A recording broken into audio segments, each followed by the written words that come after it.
CSC की ओर से जो आधार सेवा केंद्र खुलने वाला है, इसको लेकर के काफ़ी दुविधाएं हैं सबके मन में और बहुत सारी क्वेरीज भी आ रही हैं। कुछ सवालों के जवाब मैंने पिछले वीडियो में दे दिए थे, अगर आपने वो नहीं देखा है तो देख लें, मैं उसका लिंक डिस्क्रिप्शन बॉक्स में डाल दूंगी। तो आज मैं कुछ और जो सवाल थे उनका जवाब दे दूंगी। टीपीएम क्या होता है? क्या कोर i3 प्रोसेसर को i5 में कन्वर्ट कर सकते हैं? बायोमेट्रिक अपडेट होगा या नहीं? तो इस तरह के तमाम सवालों के जवाब मैं आज की इस वीडियो में दूंगी। बंगला टेक्निकल सपोर्ट, शिवम जी, ये लोग सब पूछ रहे हैं कि बायोमेट्रिक अपडेट होगा या नहीं। तो इस आधार सेवा केंद्र में आप क्या कर सकते हैं और क्या क्या नहीं दे सकते हैं सुविधाएं अपने जो ग्राहक होंगे उनको, इसके बारे में मैं आपको क्लियर कर देती हूँ इस वीडियो के माध्यम से कि जो भी डेमोग्राफिक और बायोमेट्रिक अपडेट्स हैं वो आप कर सकते हो। अब जो डेमोग्राफिक अपडेट्स होते हैं वो अगर किसी का मोबाइल नंबर लिंक्ड है आधार से तो उसमें वो खुद भी, जो आपका ग्राहक है, वो घर बैठे बैठे ऑनलाइन भी कर सकता है और आपके सेवा केंद्र पे आके भी वो चेंजेस वो करा सकता है। और बायोमेट्रिक चेंजेस कराने के लिए सिर्फ और सिर्फ आपके पास ही आना पड़ेगा उसको। डेमोग्राफिक चेंजेस भी आप कर सकते हैं और बायोमेट्रिक भी। तो डेमोग्राफिक में क्या क्या आता है मैं आपको बता देती हूँ। नाम, नाम में अगर कोई संशोधन करना है, address, date of birth, gender, mobile number, email ID, ये सब कुछ डेमोग्राफिक डिटेल्स होता है। और बायोमेट्रिक डिटेल्स में फिंगरप्रिंट्स, आइरिस एंड फोटोग्राफ। तो फिंगरप्रिंट्स का क्या होता है, जब आप आधार बनवाते हैं तो आपकी फिंगरप्रिंट्स ली जाती है, लेकिन जैसे जैसे वक्त गुजरता है, जैसे बुजुर्ग होते हैं कोई, उनकी जो हाथ की रेखाएं होती हैं वो थोड़ी मिटने लगती हैं, आंखें कभी कभी कमजोर हो जाती हैं, कभी मोतियाबिंद का ऑपरेशन होता है या कुछ भी होता है तो आंखों की पुतलियां जो हैं उनका जो अंदर का जो भी जो उसकी बारीकियां होती हैं वो थोड़ी बदल जाती हैं। तो इस तरह की चीजें जो होती हैं वो भी आप अपने आधार सेवा केंद्र पे चेंज कर पाएंगे, यानी ये बायोमेट्रिक के अंदर आता है ये सब, और इसकी सुविधाएं आप दे पाएंगे अपने ग्राहक को। उसी तरह अगर किसी ने 2 साल के बच्चे का आधार कार्ड बनवाया था और अब वो उसमें फोटोग्राफ चेंज करवाना चाहता है अपना, तो ये चेंजेस भी आप कर पाएंगे।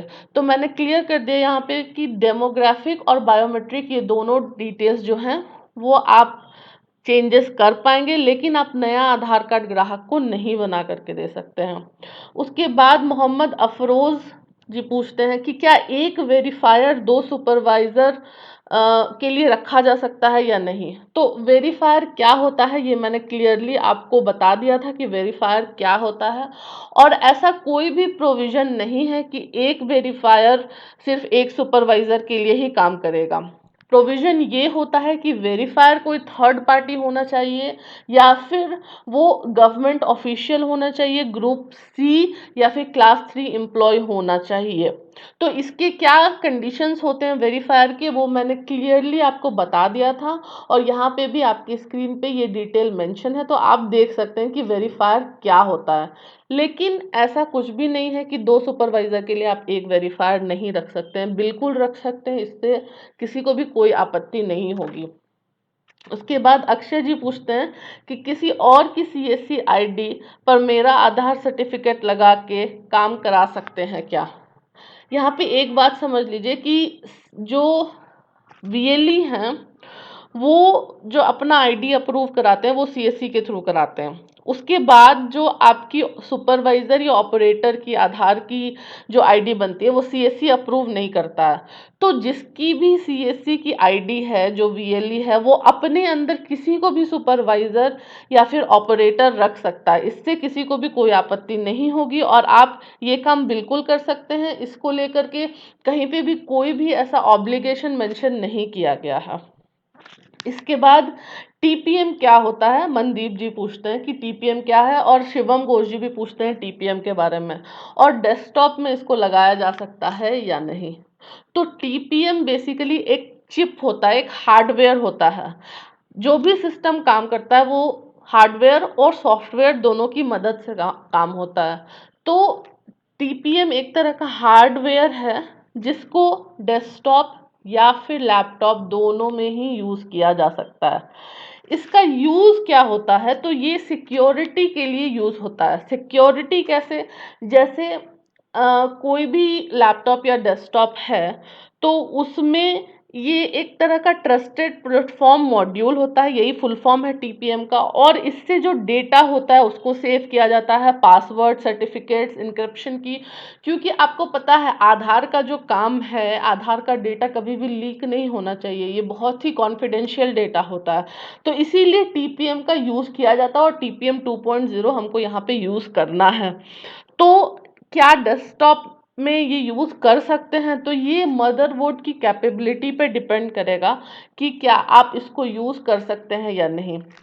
मैं यहाँ पे आपका जब तक एग्जैक्ट कॉन्फ़िगरेशन नहीं पता होगा मुझे, तो मैं ये नहीं बता सकती हूँ कि आपके डेस्कटॉप पे ये काम करेगा कि नहीं। लेकिन अगर आप जेनेरिक टर्म में मुझे पूछेंगे तो जी हाँ, डेस्कटॉप पे भी टीपीएम काम करता है, क्योंकि ये एक हार्डवेयर कंपोनेंट होता है। इसका कुछ भी डेस्कटॉप या फिर लैपटॉप से लेना देना ऐसा कुछ नहीं है। ठीक है। अब व्हाट्सएप के ज़रिए मुझसे कोई पूछ रहे थे कि क्या i3 को i5 में अपग्रेड कर सकते हैं। बिल्कुल कर सकते हैं, लेकिन इसमें क्या होता है, अगेन मदरबोर्ड आपका, आपके लैपटॉप का कैसा है, ये उस पर डिपेंड करता है। और दूसरी बात ये है कि जब आप अपग्रेड करेंगे तो उसके लिए एग्जैक्ट आपको उस मदरबोर्ड के हिसाब से प्रोसेसर मिलेगा या नहीं मिलेगा, ये आपको देख लेना होगा। लेकिन ऐसी फैसिलिटी है कि i3 को i5 में कन्वर्ट किया जा सकता है। तो आप अपने जहाँ पे भी नज़दीकी आपकी दुकान है, आप वहाँ पे एक बार जा कर के दिखाएं और बात करें कि क्या इसको अपग्रेड अपग्रेड किया जा सकता है कि नहीं। 64 बिट लैपटॉप की रिक्वायरमेंट बताई गई थी, लेकिन 32 बिट पे भी जो है क्रेडेंशियल्स वो काम कर रहे हैं और सब कुछ सही से काम हो रहा है। तो जो लोग भी जल्दीबाजी में है लैपटॉप लेने के, पहले वो धैर्य रखें, देख लें कि आपके पास जो भी लैपटॉप है क्या आप किसी तरह उसमें ही अपना काम कर सकते हैं या नहीं। जल्दीबाजी में लैपटॉप ना लें, क्योंकि हमको जो कॉन्फ़िगरेशन बताई जा रही है वो ऑप्टिमम और मैक्सिमम कॉन्फ़िगरेशन बताई गई है लैपटॉप की। इसका मतलब ये बिल्कुल भी नहीं है कि क्वाड कोर में या फिर अगर 32 बिट है आपका लैपटॉप तो ये जो आधार का पूरा प्रोसेस है वो आप उस पर काम नहीं कर सकते हैं। तो ये थोड़े से क्वेश्चन थे जिसका मैं जवाब देना चाहती थी। मुझे उम्मीद है कि आपको ये वीडियो पसंद आया होगा। अगर पसंद आया तो वीडियो को एक लाइक कर दें और चैनल को सब्सक्राइब कर लें। आपके अगर कोई सुझाव है मेरे लिए तो उस सुझाव को भी ज़रूर मुझे कमेंट करके बताएं। और कुछ क्वेश्चंस हैं जो आप मुझसे जानकारी लेना चाहते हैं जिसके बारे में, तो वो क्वेश्चंस भी कमेंट करके मुझे आप पूछ सकते हैं। Thank you.